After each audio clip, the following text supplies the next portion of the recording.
Sa edad na 19 na taon ay ikinasal na sila ni Bobby.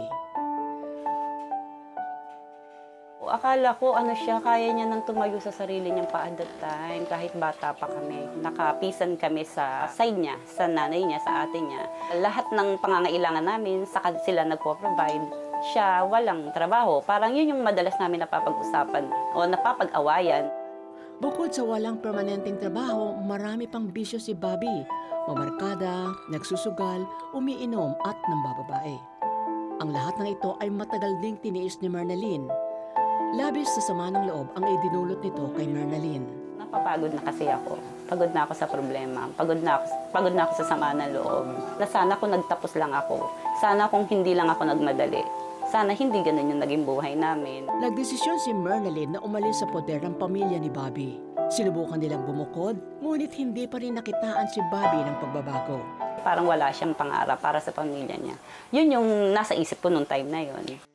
Nagbukas ang oportunidad na makapagtrabaho si Mernalyn sa Japan bilang isang singer.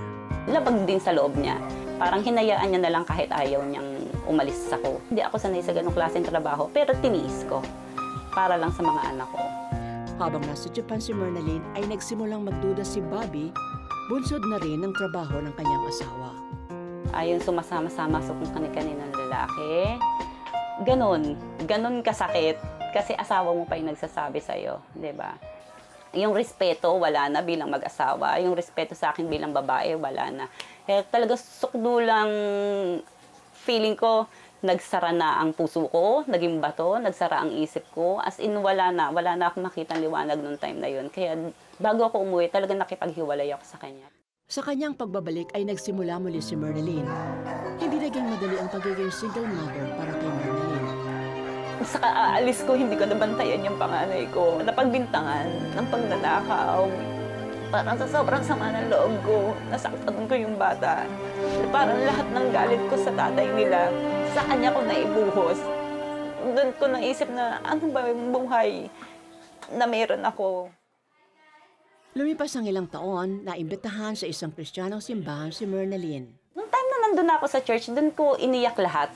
Yung batong nararamdaman ko, unti-unti na yung nilulusaw ni Lord nang hindi ko napapansin. Doon ako nag-pray na, Lord, ikaw nang let your will be done sa buhay namin, sa pamilya namin.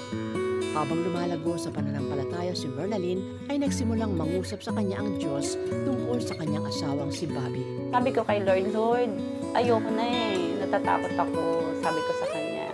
Pero kung yung will mo maayos kami, hihingi po ako ng sign. Ibigay mo na maisama namin siya sa church.